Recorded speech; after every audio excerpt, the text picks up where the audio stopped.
লা ইলাহা ইল্লাল্লাহ লা ইলাহা লা ইলাহা ইল্লাল্লাহ লা ইলাহা ইল্লাল্লাহ কত সুন্দরী মদিনা কেমনে যাব জানি না কত সুন্দর মদিনা কেমনে যাব জানি না হায়রে দয়া করো দয়াল আল্লাহ দয়া করো দয়াল আল্লাহ নসিব করো মদিনা লা ইলাহা ইল্লাল্লাহ লা ইলাহা লা ইলাহা ইল্লাল্লাহ নামাজি রোজা ছাইরো না মা বাবাকে ভুইলো না নামাজি রোজা ছাইরো না মা বাবাকে ভুইলো না হায়রে জান্নাতে বাসি হইতে চাইলে জান্নাতে বাসি হইতে চাইলে প্রাণ বলি করো সাধনা লা ইলাহা ইল্লাল্লাহ লা ইলাহা লা ইলাহা ইল্লাল্লাহ মুহাম্মাদুর রাসূলুল্লাহ সাল্লাল্লাহু আলাইহি ওয়াসাল্লাম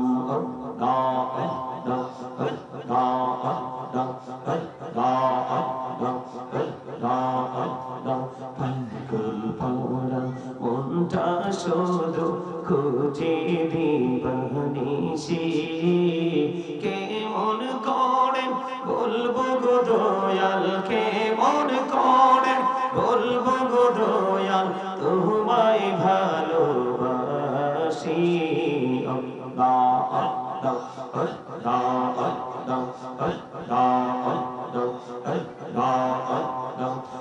নামিতে এত মধু এই নামিতে এত মধু জাহানিনি তো আগে দয়া জাহানিনি তো আগে যতই জপি নামেটি তোমার যতই জপি নামেটি তোমার ততই মধুর লাগে দয়া ততই মধুর লাগে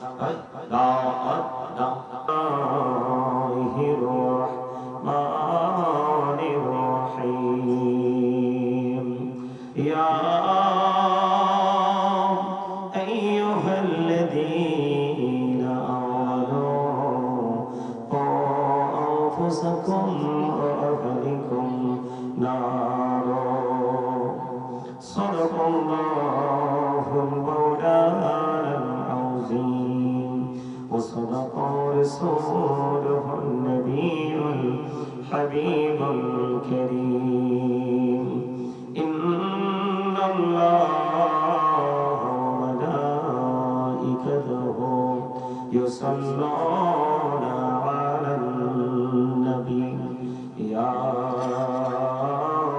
أيها الذين آمنوا صلوا عليه وسلموا تسليما يا اللهم صل على مولانا محمد وعلى آله مولانا محمد اللهم صل على مولانا محمد وعلى آله سيدنا মাওলানা মুহাম্মদ উড়ি জারি রাতের হাওয়া জোড়ে সোনার মদিনা এই মজলিসের সালাম খানি পৌঁছে দিও নবীজির পাকের আওয়াজ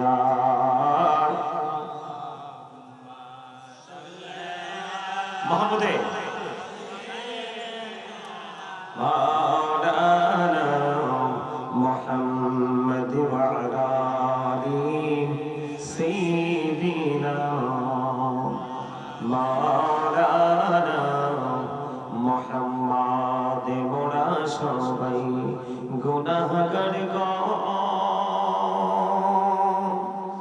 এসেছি আপনার দরবারে যার সিলাই সৃষ্টি করছেন মাফ করেন তার খাতিরে আল্লাহুম্মা সাল্লি আলা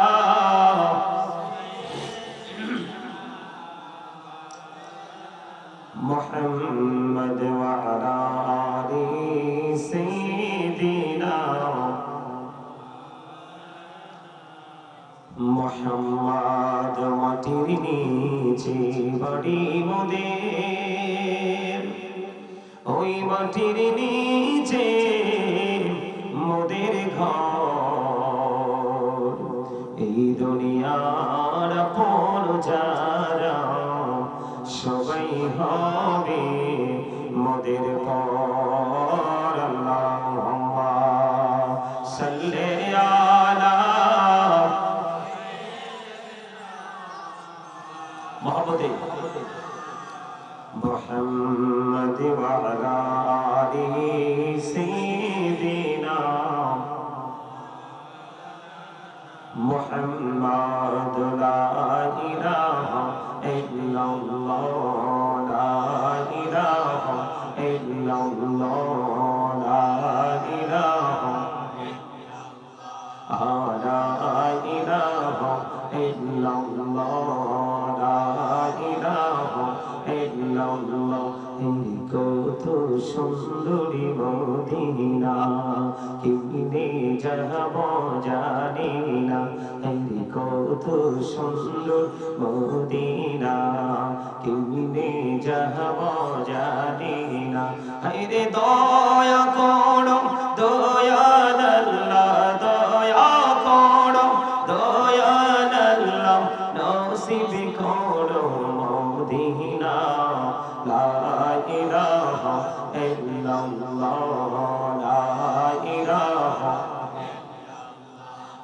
লা ইলাহা ইল্লাল্লাহ নামাজ রোজা ছাইরো না মা বাবাকে ভুইলো না নামাজ রোজা ছাইরো না মা বাবাকে ভুইলো না হায়রে জান্নাতে বাসি হইতে চাইলে জান্নাতে বাসি হইতে চাইলে প্রাণ বলি করো সাধনা লা ইলাহা ইল্লাল্লাহ লা ইলাহা লা ইলাহা ইল্লাল্লাহ মুহাম্মাদুর রাসূলুল্লাহ সাল্লাল্লাহু আলাইহি ওয়াসাল্লাম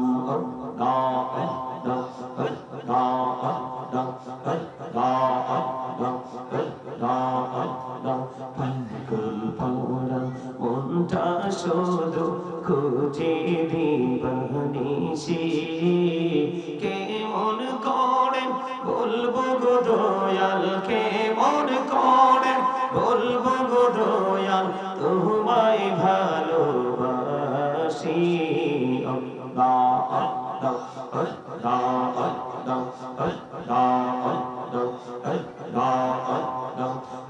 নামিতে এত মধু এই নামিতে এত মধু জাহানি তো আগের দয়াল জাহানি তো আগে যতই জপি নামেটি তোমার যতই জপি নামেটি তোমার ততই মধুর লাগে দয়াল ততই মধুর লাগে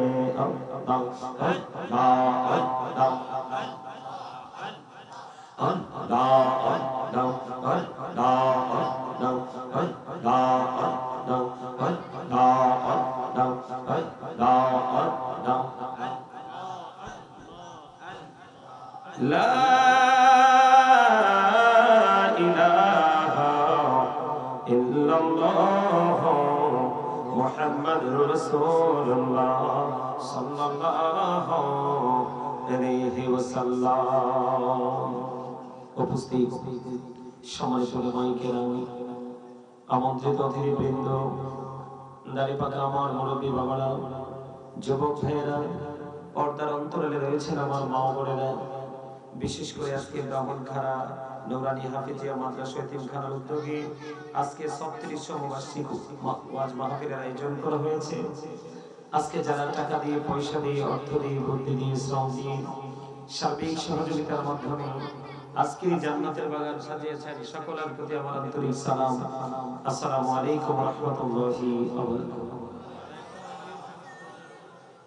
আমরা আল্লাহ রাব্বুল আলামিনের দরবারে লাখ কোটি শুকরিয়া জ্ঞাপন করছি যে মহান রব্বুল আলামিন আজকে আমাদেরকে এই ব্রাহ্মণখানা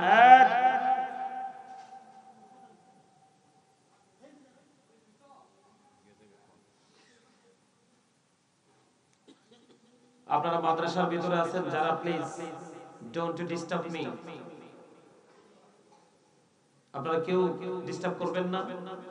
সম্মানিত উপস্থিতি আপনারা আলোচনা শুনবেন তো না চলে যাবেন?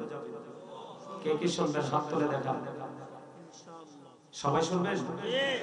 তাহলে সবাই যদি শুনেন সবার সামনের যে গ্যাপগুলো আছে গ্যাপগুলো ফিল আপ করতে হবে। সবাই সবার জুতাগুলো নিয়ে সামনের দিকে চলে আসেন, কারণ জান্নাতের বাগানে এভাবে এলোমেলো ভাবে বসার কোনো নিয়ম নেই। জান্নাতের বাগানে আসার পরে প্রথম কাজ হলো আদবের সাথে বসা। কে প্রথম কাজ হলো কি? আদবের সাথে বসা। সবাই মৌমাছির মতো জাগ বেঁধে বসুন, আর এই সুযোগে যাদের যাওয়ার ইচ্ছা তারা চলে যান। সুযোগটাকে কাজে লাগান, কারণ পরে আপনি একজনের মাঝখান থেকে উঠে দৌড় দিবেন, এটা একেবারে অসম্ভব। এই যে লাল মিয়া,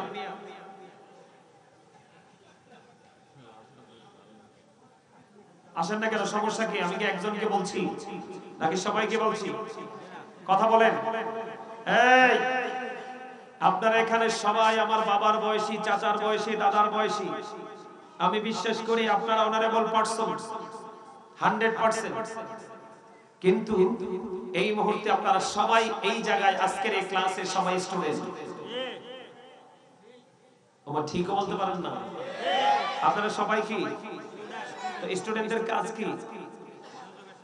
টিচার যেটা ইনস্ট্রাকশন দিবে সেটাকে সে খুব ধৈর্যের সাথে সেটাকে কি করবে?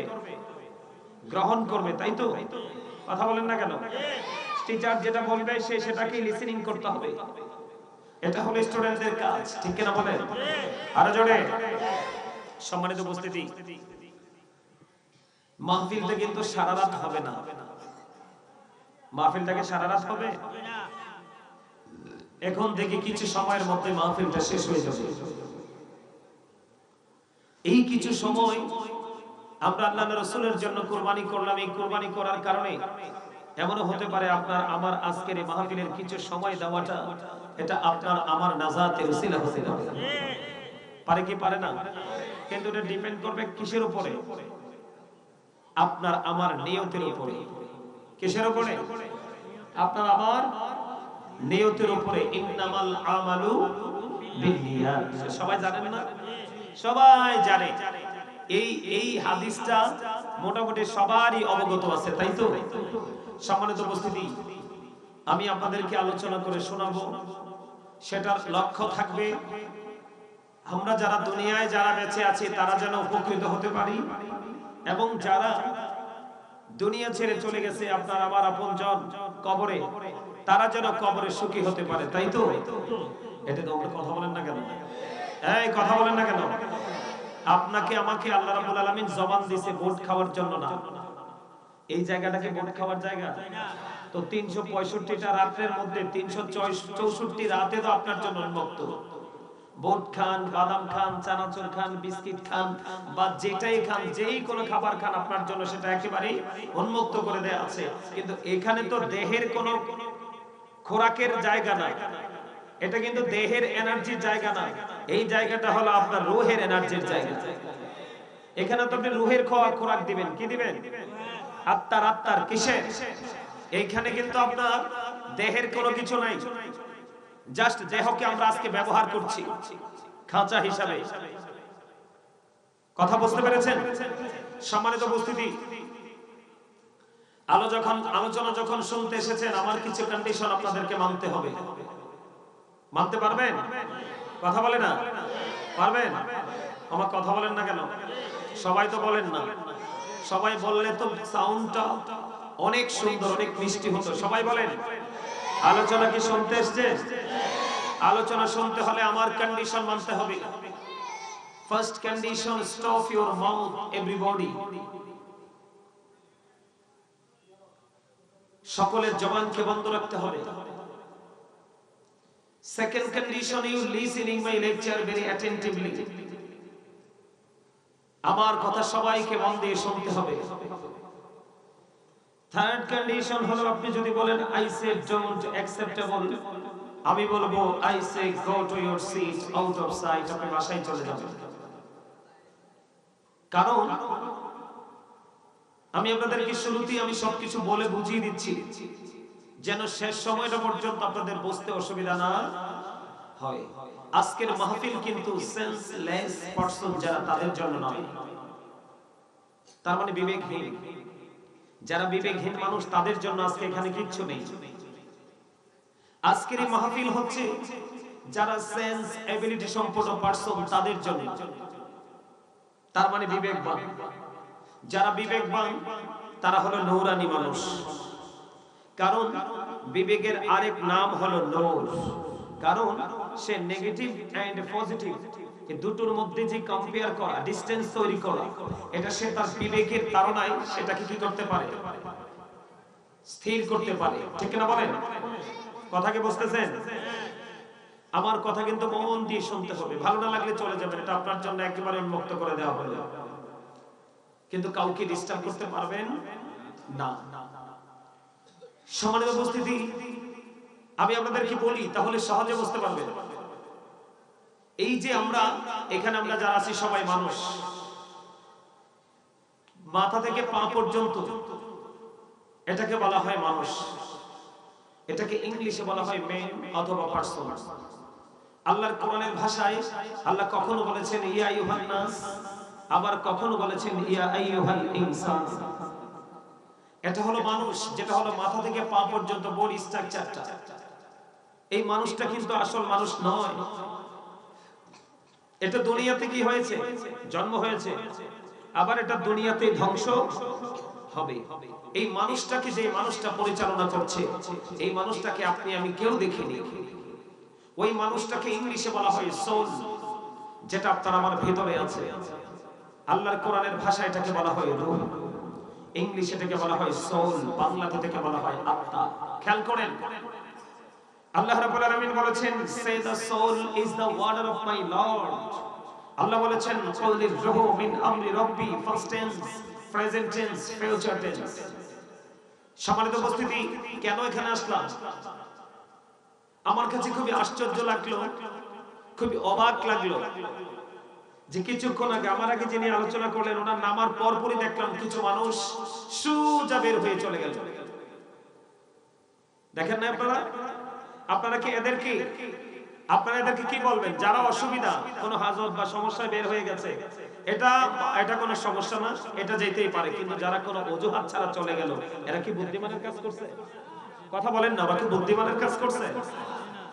ওরা বুদ্ধিমানের কাজ করে নাই। এজন্য করে নাই, আপনার আমার জীবনে যত সময় আছে প্রত্যেকটা সময়ের হিসাব আল্লাহর কাছে দিতে হবে।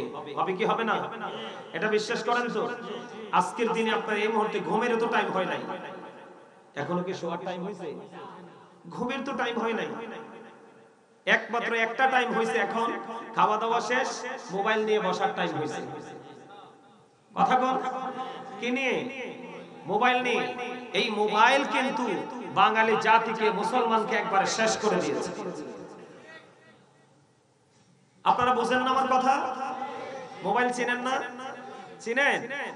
ওই যে এটা, এটা কি?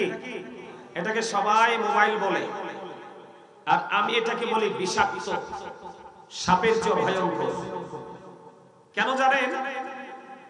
পৃথিবীর কোন বিষাক্ত প্রাণী বা সাপ বিচ্ছু আপনাকে সবল মারলে বিষ নামানোর মেডিসিন কিন্তু দুনিয়ায় আছে, কিন্তু এই সাপের বিষ যার অঙ্গে ঢুকেছে, যার ব্রেইনে ঢুকেছে, কিয়ামতের আগে এই সাপের বিষ নামানোর ওঝা পৃথিবীতে আসবে কিনা আমি জানি না।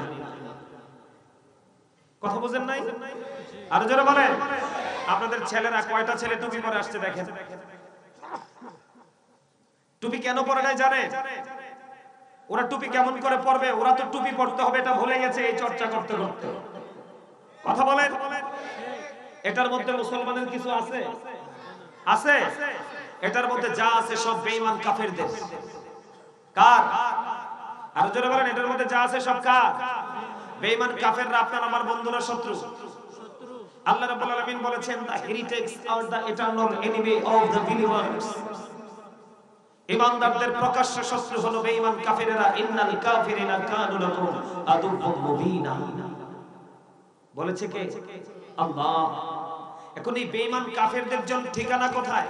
আল্লাহ বলেছেন, ওয়াইদাত লিল কাফিরিন। বেঈমান কাফেরদের ঠিকানা হলো জাহান্নাম।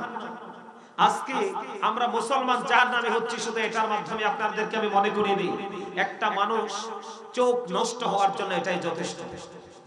কারণ এই মোবাইলটা খুললে নোংরা, কেউ বললাম এটা খোলার পরে নোংরা জিনিস দেখে না কেউ, যদি বলে আমি বিশ্বাস করব না।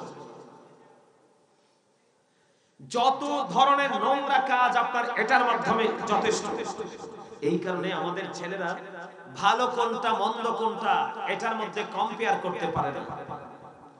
আমার কাছে অবাক লাগলো, আমরা যখন বাড়ি থেকে দোকানে বা বাজারে যাই তখন কিন্তু আমাদের ড্রেস চেঞ্জ হয়ে যায়, অথচ বাজার নিকৃষ্ট জায়গা। আমরা মসজিদে যাচ্ছি, আল্লাহর ঘর, জান্নাতের বাগান, বাইতুল্লাহতে যাচ্ছি। আজকে জান্নাতের বাগানে আমরা আসছি, কিন্তু আমরা কতটা হতভাগা, কতটা দুর্ভাগা জাতি।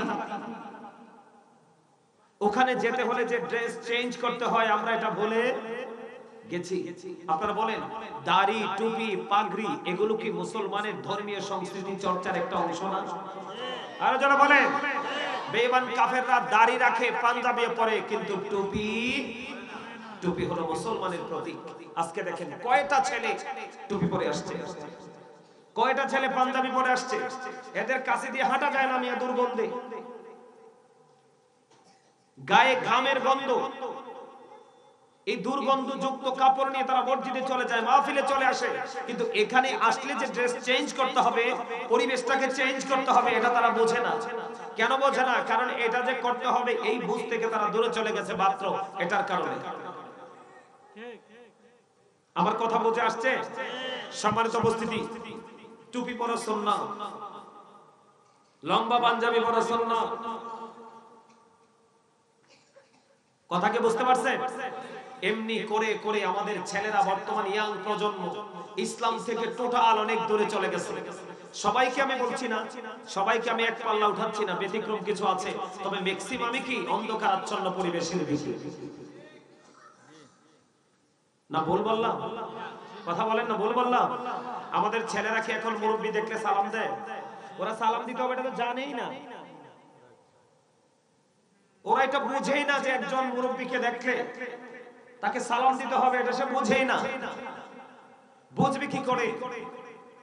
তার জীবনের যে পরিপূর্ণতা, তার জীবনের মধ্যে যে পূর্ণাঙ্গ একটা রূপ আনার দরকার, যেই জায়গা থেকে রূপটা আসবে সেই জায়গাটাকে চিনেই না। মনে রাখবেন, ইসলাম is not only a religion but also complete code of life. আপনার আমার পরিপূর্ণ এবং পূর্ণাঙ্গ জীবন ব্যবস্থা আছে ইসলামের মধ্যে। কারণ ইসলাম হলো আল্লাহর মনোনীত ধর্ম। ইন্নাদ দীনা ইনদাল্লাহিল ইসলাম। Islam is not only a religion but also complete code of life. আপনি আমি পরিপূর্ণ পূর্ণাঙ্গ জীবন গঠন করতে পারছি না, কারণ আপনি আমি পরিপূর্ণভাবে আমরা আমাদের টিচার থেকে যে আমাদের টিচিং নেওয়া দরকার সেটা আমরা নিচ্ছি না। আমাদের টিচার কে? আল্লাহর প্রিয় হাবিব হাবিবুল্লাহ মুহাম্মদুর রাসূলুল্লাহ সাল্লাল্লাহু আলাইহি ওয়াসাল্লাম। আপনার আমার টিচার কে? আমার রাসূল কে? কথা বলেন না কে? আমার রাসূল বলেছে কে? আল্লাহ। এদিকে তাকান। ডক্টর আহমদ পিয়ারা বাগদাদি পীর সাহেব কে আপনার নাম শুনছেন? কেউ শুনছেন আপনারা এখানে? মুরব্বীরা জানবেন, এখনকার ছেলেরা জানবে না। হ্যাঁ, ওখানে গেছে? মাশাআল্লাহ মাশাআল্লাহ। ডক্টর আহমদ পিয়ারা বাগদাদি উনি বাংলাদেশে যতটা দ্বীনের দাওয়াত দিয়েছেন, সবচেয়ে বেশি কাজ করছেন ইউরোপ ইউনিয়নে। বেঈমান কাফের মুশরিকদেরকে তিনি দ্বীনের পথে ধাবিত করেছেন। কিভাবে জানেন? উনি একজন ডক্টর ছিলেন। উনি একজন ডক্টর ছিলেন। উনি বুশরা ইউনিভার্সিটিতে লেকচারার হিসেবে ছিলেন। এত বড় আল্লাহর ওলি ছিলেন। ওনার লেখা কিতাব যে কোনো আলেম পড়তে পারবে না। সম্মানিত উপস্থিতি, ডক্টর আহমদ পিয়ারা বাগদাদি পীর সাহেব কেবলা 1980 সনে আমেরিকার বোস্টন মসজিদে গিয়েছেন 150 জন গির্জার সুপারিনটেন্ডেন্টের সাথে বাহাস করার জন্য। আল্লাহু আকবার বলেন না? আরো জোরে। Bangladesh small country. বাংলাদেশ ছোট্ট একটা দেশ। প্রযুক্তির দিক দিয়ে বাংলাদেশটা অনেক পিছিয়েছে।